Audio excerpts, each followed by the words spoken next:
You're listening to the Options Insider Radio Network, the home of the Options Podcast. For more quality options programs, visit theoptionsinsider.com or search for Options Insider Radio Network in your podcast provider of choice. Listeners can also access all of our programming through our mobile app available in the iTunes and Google Play stores. Select programs are also available via live stream at mixlr.com/options-insider. That's mixlr.com/options-insider. Don't forget to follow along with your favorite programs and submit your own questions for the hosts at twitter.com/options, stocktwits.com/options, facebook.com/theoptionsinsider, or via questions at theoptionsinsider.com.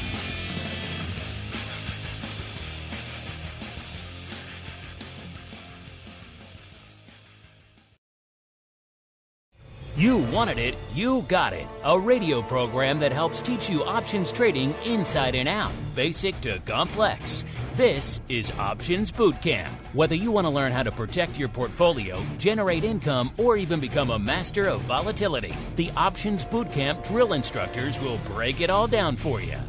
Now, let's get you into peak options trading shape. Here are your Options Bootcamp drill instructors. All right, everybody.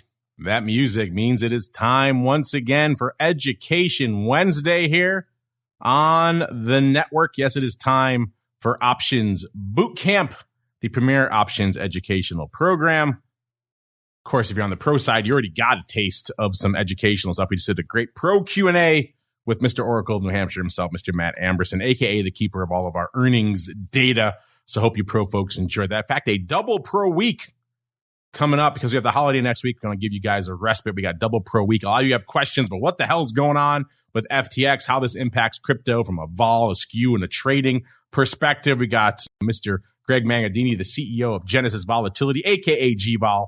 Now Amber Data just got acquired. He'll be joining us in the hot seat tomorrow to answer all of your questions over there on the pro side. So, of course, if you like what you hear, you want to go above and beyond, you want to join the pro, you want to get access to the pro Q&A session we just did, as well as all the other dozens, if not hundreds, that we've done over there. And then, of course, get access to the one we're going to do tomorrow, which is a very timely one. We just came back from the big FIA show here in Chicago, listeners, which is the Global Derivatives Industry Conference. The entire derivatives industry descends on Chicago for a week.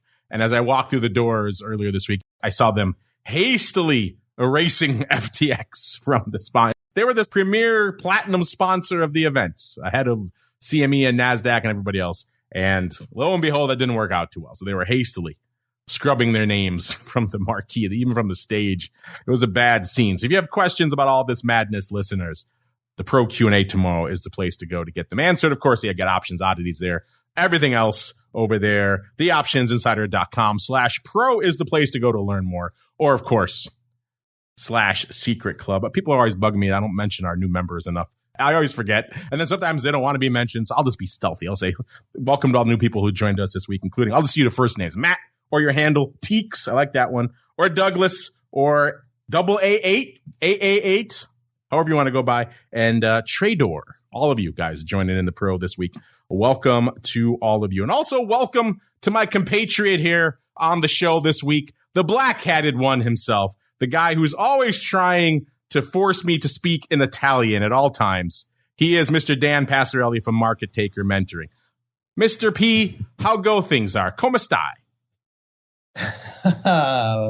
Sto bene. Hey, it's going all right over here, man. I'm hanging out in beautiful, freezing cold Las Vegas right now. Oh, you're not beaming in locally. You're in Las Vegas. Is there a money show out there now? No, I don't go to those. I was gonna say. No, my parents live out here and just doing some family stuff. Oh, you don't hear freezing cold in Vegas usually in the same sentence. I know, man. It's crazy. Like, we went for a walk today and like, oh man, we need like a winter coat. I feel from you from the Chicago here in the 30s. We're getting our snow right now, our first snow. It seems like FIA always coincides with the start of the crappy weather. So FTX and the crappy weather, two great gifts of FIA this week. But you know what else is a great gift, listeners? Is all you folks out there who listen, take the time to read and review, just like, who is this? 1940 Ford. He wrote 5 stars, options experts. He says, Mark and the guys at Options Bootcamp are very informative. I have learned so much. Everyone these days claims to be an expert on one thing or another, but these gentlemen are the real deal. Well, no, 1944, and everyone else takes the time to read and write in and leave a review on the platform of choice. You folks are the real deal. Man, I'll tell you what, it is definitely an honor, like you and I and all the folks in your network. We put in the time to really provide as much value as we can, and it's just nice. It's just nice to hear that maybe we're doing some good in the world. Doing some good, and damn, we have more good to do because we have some contentious debates to settle about butterflies. Are you ready, sir? Let's do it. All right, here we go, listeners. A little bit of the old options drills. Holy mooch! Time for our favorite pastime, option drills. We're going to take the strategies learned during the show and teach you how they can be employed to achieve a specific objective. Do you hear me? Yes, sir!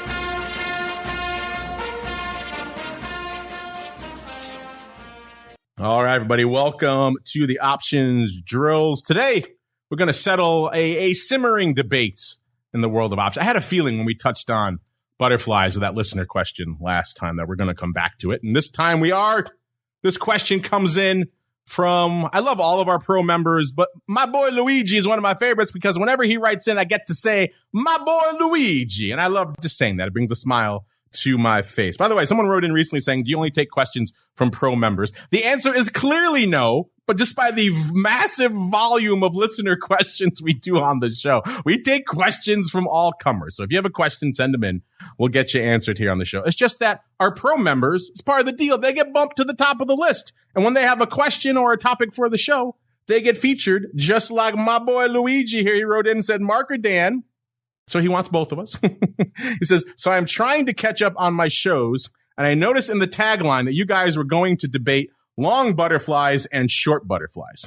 My understanding is that a long fly is selling the guts and buying the wings, with the short version being the opposite, buying the guts and selling the wings. I have listened to it twice, and for the life of me, it sounds like Dan was describing the same position you were, Mark. In fact, I think he said that he would sell 2 at the money positions, buy an in the money position, and then sell an out of the money position. Am I losing my collective mind? Maybe you guys could help set me straight. Thanks to you both for all your info over the years. Luigi. Well, no, Luigi, thank you for taking the time to write in with this question. I had a feeling someone was going to have this question. So, Dan, let us settle it for the masses once and for all. What the hell are we talking about when we talk about long and short butterflies? Clearly, we have set off a tizzy here in the option space. So, Dan, I'm going to walk our people through an example, and you could tell me how you view this. All right, before showtime here, I pulled up a quote from Robinhood, just going out about a week, so in the weeklies, expiring on the 25th here. Looking at a standard at-the-money call fly, so we got, Robinhood was right about $10. These were slightly in the money. It was 10.08 at the time we pulled this. Buying the 10 call, going out a week. In our example, the market on that was 62 at 65. Then turning around and selling 2, because it's a butterfly, listeners. Buying 1, selling 2, buying 1. So you're going to sell 2 of the 10 half calls. Going to keep everything symmetrical, no broken wings, nothing crazy. The market on those was 37 at 39. And then buying again to cover yourselves on the upside, the 11 calls, buying 1 of those. Market on those at the time was 20 at 23. So you're going to buy 1 of the 10 calls, sell 2 of the 10 half calls, and buying 1 of the 11 calls. On this markets, you can do that for somewhere around a dime debit. Mr. Dan, if I came to you and said, okay, or if I was one of your mentees and I said, hey, Dan, I want to buy 1, sell 2, and buy 1 of this fly. In your mind, what would you say that is? Is that a long fly or a short fly, sir? Yeah, that is a long butterfly. And there's a couple things here, right? One is it can get confusing because when you're talking about an iron butterfly, which is the synthetic exact same position, it's a short iron butterfly. Like a long butterfly is a short iron butterfly. And, it just gets confusing. And I try and remind people, hey, man, don't get too hung up on exactly what stuff is called. Just go in there and trade what makes the most sense for your position. And, a potential mea culpa here. Like, like when you're like me or Mark or, politicians or talk show hosts, and you're just like saying tens of thousands of words a day, every once in a while you F it up and you just say the word long instead of short. So maybe I did that. I don't know. But yeah. I mean, the definition that Mark gave you is the definition. I definitely agree with that. But, like I said, it just gets a little confusing. Yes. So for Luigi and everyone else out there who perhaps is or was a little bit confused, so let's just standardize and codify everything now. In this example, you're buying the one which is around the at the money, slightly in the money call in this example, selling two slightly out of the money calls, buying one more slightly or farther, I should say, out of the money calls, doing all that for a debit. You are buying the meteor contract to kick off this trade. You're paying a debit. Yes, this is a long fly. I think this is the traditional use case for most people when they're looking at butterflies. Dan, you said you don't really like them the other way, which is selling in this case, at the money call or the meteor contract, then buying two of the guts and then selling one more of the wings. Dan, why are you not a fan of the other way, what is traditionally viewed the short fly, sir? Yeah, and don't get me wrong, when I say I'm not a fan of it, that doesn't mean that I'll never trade it. I have an open mind. I always say, give me an EKG chart, I'll trade it. We are absolutists on this show. All or nothing, sir. You hate it or you love it. There's no middle ground. I hate it.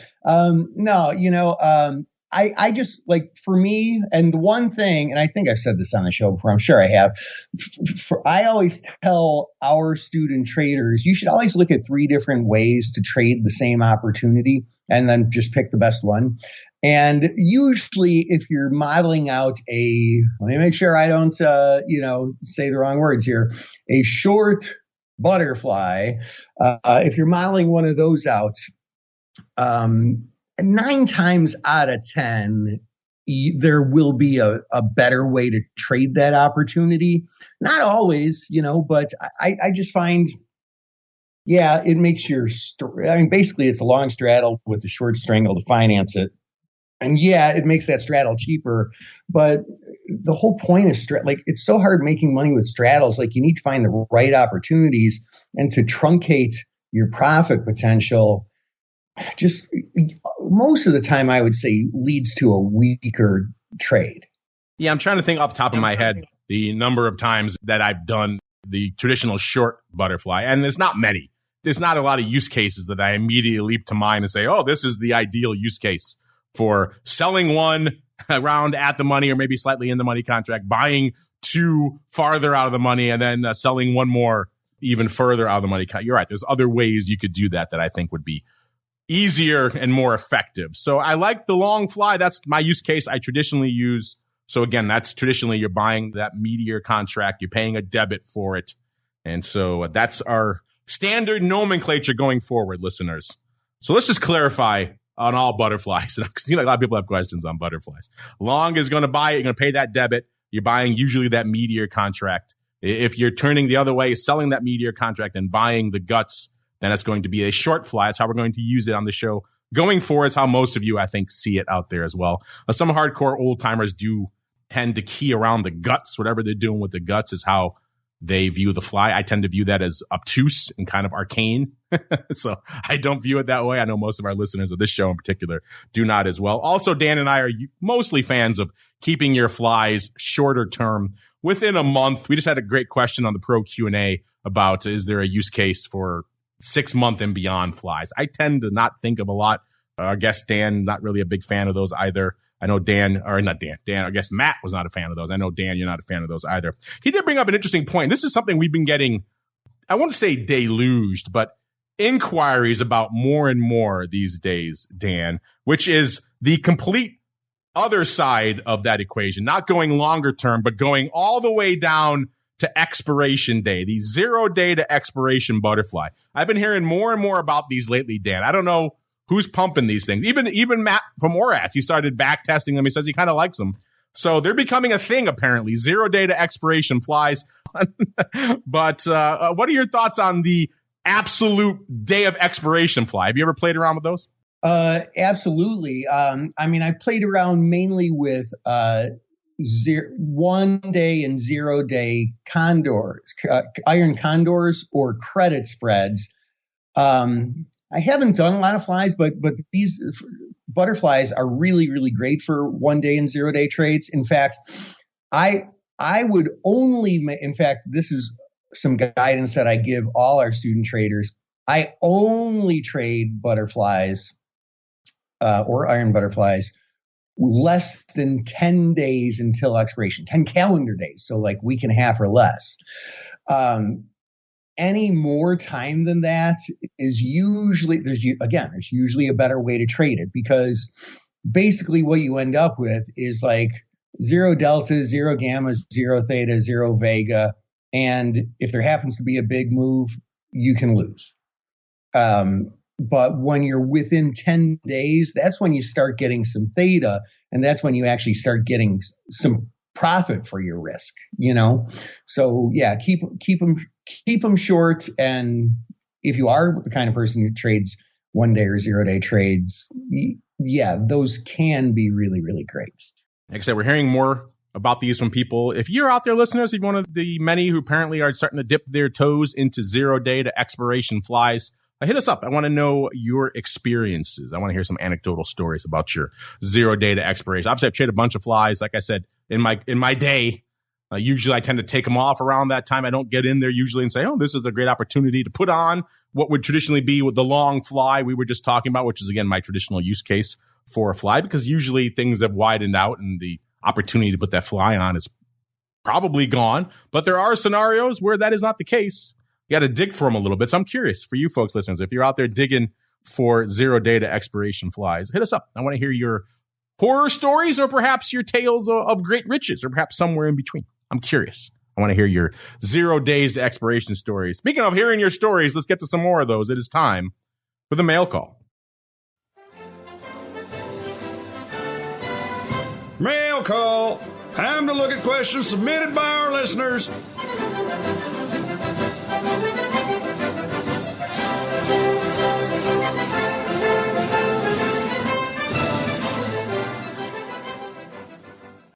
All right, everybody.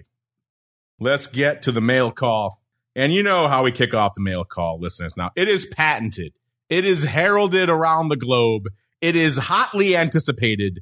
It is the market taker question of the week. Mr. P, what you got in store for the listeners this week? They are waiting with bated breath.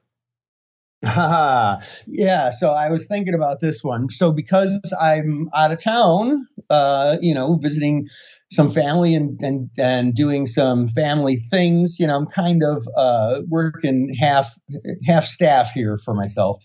And one of the things that I hear some of our student traders say a lot of times is like, oh man, I had on this trade and I was on a plane and I got off the plane and oh man, the whole thing went against me. I didn't even know it because I didn't have Wi-Fi. Oh geez, this sucks. And so I don't know. I'm just kind of paraphrasing. I'm giving you the answer instead of the question. This is sort of like Hitchhiker's Guide to the Galaxy over here, 42. But like the answer to whatever the question is when you're traveling, it's a really great idea to like take off your trades. Just like get them off so that you don't have to stress with it. Like if you're going on a nice vacation, you're going to be hanging by the pool, going to nice dinners, shopping, throwing a few back, whatever it is, hiking, you're not around your computer. You don't want that risk on, and you don't want to be thinking about it like during your hike with your family going, oh, geez, I hope that darn credit spread didn't move any further against me. Oh, geez. Oh, this sucks. So, just like close them down and give yourself peace of mind because you know what? There's going to be trades there when you get back. Trades deserve a little bit of attention and you really can't trade them without a certain amount of attention. So, enjoy yourself when you're away and take those trades off. There you go, listeners. Let's get out some of our own questions we have for you folks out there, including last week. We had a couple of great questions for you. Our actual question of the week was, we asked you this question the first time back in March.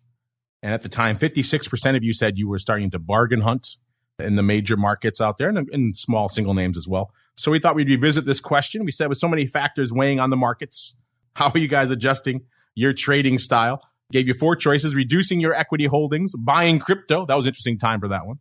Bargain hunting, so doing a little BTFDing, or hedging your positions. And bargain hunting or BTFDing won again, but with a smaller percentage of the audience. Only 35.8% said they were bargain hunting last week. Then we had a tie for second, which is interesting. 28.3% each for reducing your equity holdings and hedging your positions. So take those numbers as gospel. Then over half of you right now are busy reducing and hedging, and only 7.5% of you are buying crypto. Speaking of crypto, we did a flash poll right after our crypto show last week because so much drama was unfolding in those markets. We said, hey, the crypto markets are suffering from the fallout of the FTX Binance drama. Is this a buying opportunity or just the start of another downturn? Gave you 4 choices. You're buying Bitcoin here, you're buying ETH here, you're buying Solana here, or you're just out. There's too much drama. And I'm out. Too much drama. Won with 47.2%, 19.4% saying you're buying Bitcoin, and then 16.7% each saying you're buying ETH and Solana. So Dan, either of those surprised you, A, that our audience is out there bargain hunting, but looks like a little bit smaller percentage than we saw back in March. March was 56%. It's down to about 36% now. And then also a lot of our audience, at least for right now, washing their hands of crypto. So any of those surprising you this week? No, I mean, it doesn't surprise me. Traders get this rap for having like a short-term memory and acting like on whatever the information is right now. And, right now it's a poop show in crypto. And so just saying, hey, I'm out too much drama is fine. That said, keep in mind that doesn't mean that they're out forever. What that means is right now, no, I wouldn't touch it with a 10-foot pole, but like a month later, after this thing hopefully shakes out without too much further consequence.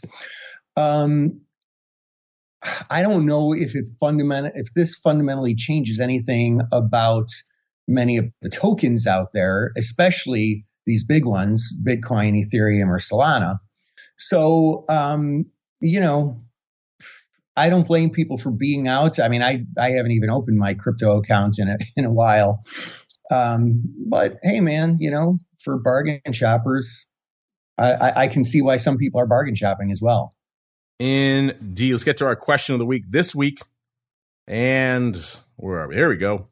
We're going back to the daily options. We said the new quote unquote daily options in your leading indexes are proving to be very popular with traders. Have you added them to your trading arsenal yet? If so, why are you trading them? Gave you 4 choices: hedging your event risk, short-term speculation, intra-week spreads, or other. These are, of course, Dan, the new expirations they've added in products like the S, where you can effectively have pretty much an expiration popping off every day. These products have proven to be wildly popular. Maybe let's start there. Dan, have you started trading any of these index daily products?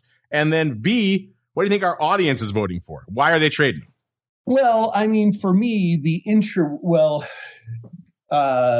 intra-week spreads. Well, now hold on a second. Intra-week spreads? Are you just talking about like Tuesday versus Thursday kind of thing? Oh, yeah. Yeah. I mean, I've been doing some of that. So like 0 day, 1 and 0 day trades, right? Close to it, yeah. Yeah. I mean, I've been doing a fair amount of those for a good year now, really. And as far as some of the hedge event risk, yeah, you know what? I mean, for me, intra-week spreads, absolutely 100%. I would bet that a fair amount of our listeners trade those, but these other things as well. I wouldn't be surprised if this is a pretty flat distribution curve. Let us find out, sir. And right now, it kind of just went live before our option block show. We got a couple of days left out there. Get out there at Options is the place to go to make your voice heard, listeners. And right now, it's close to 38% each, so it's pretty close to a tie for hedging event risk and also short-term speculation. Dan, only 25% saying intra-week spreads, and so far 0 votes for other. No other use cases are coming in, which is kind of weird out there. So, Dan, I kind of thought intra-week spreads would be a little bit hotter as well, but I guess it makes sense. Coming off the heels of the Fed, folks would want to hedge and or speculate on events like that. So that's a very popular use case as well. That surprise you, Dan? I don't know. I guess. Yeah, I guess not.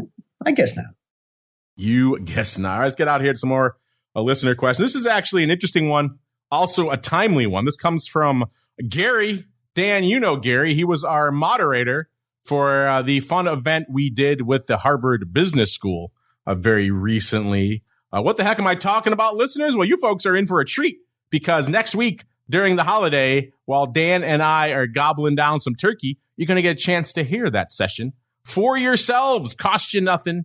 Should be kind of fun. Dan and I go to Harvard, lay down some options learning along the way.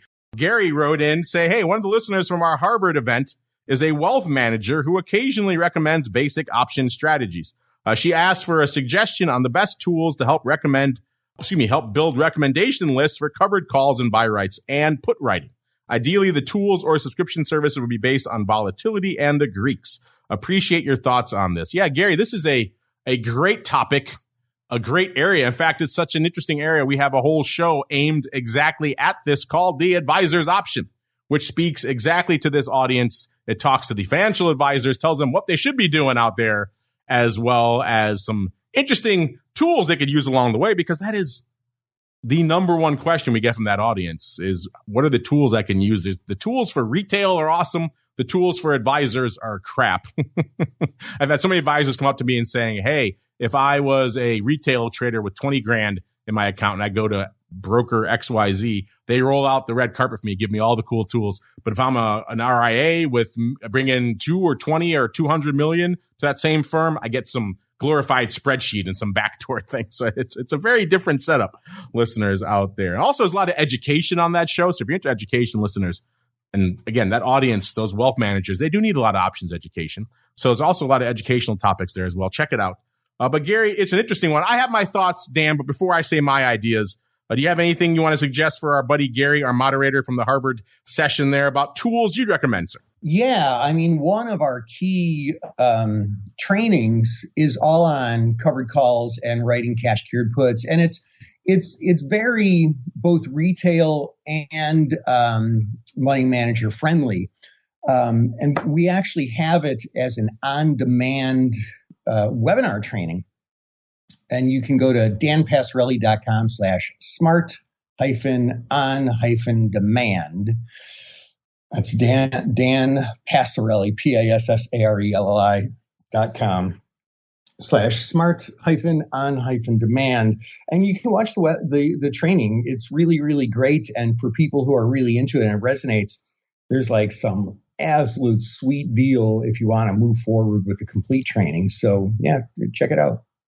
There you go. Check it out over there, Gary. We also, like I said, we do that show, The Advisor's Option, in partnership with our friends over there at ORAT. So the ones who create all that awesome free earnings data for you folks out there. They also have a lot of great scanners and tools built along exactly this line, including a lot of great, back testers and things like that. So, and Matt also is not just a former market maker, but also a registered advisor, just like your client. So he understands that space pretty well. So check them out over there at ORATS as well, ORATS.com.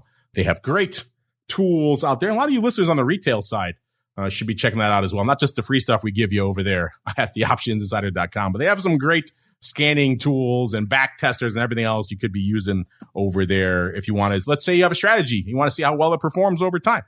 They have great tools for all that stuff. So ORATS.com is the place to go. Let's get out of here with a little bit of love. We gave away our pro trading crate on the show last week. We have another listener who won earlier. This is Mickey, 1984, retired, our Army Pro member. He just wrote in to say thank you. He has a picture on Twitter here of himself opening the crate. He is quite excited, to say the least. He says, I feel like Ralphie from A Christmas Story when he received his decoder ring. He writes, be sure to eat your Ovaltine. Thank you again. Well, no, thank you, Mickey, and everybody else who is part of our pro community. You guys are the best. It is no small amount of effort, I will say, and expense for us to put these pro trading crates together. But we like you folks. You guys are worth the effort and expense. If you want to see what Mickey and everybody else are all excited about, listeners, you know where to go. theoptionsinsider.com/pro. All right, everybody. That's going to do it for us here on Options Bootcamp. Got a big holiday coming up next week, listeners. I hope you folks are having a good time. Obviously, next Wednesday, not an ideal day to do a show for you folks. All you guys are going to be, and gals will be out traveling. Busiest travel day of the year. Don't worry. Like I mentioned, you got a special treat in store for you next week. You get a chance to be a fly on the wall as Dan and I and some special guests head on over to Harvard to speak to Harvard Business School alums about how they should be using options. A great session. I think you're going to like it. And Mr. Dan, in the meantime, while they're traveling, Dan, they want to check out a cool options destination. Where should they go? What should they do, Dan? Well, I'll tell you what. Here's where you start. If you're not already part of the Market Taker community, just go to markettaker.com, 2 T's in a row. Click join free because we've actually got a couple really, really super cool things coming up in just like a week or two.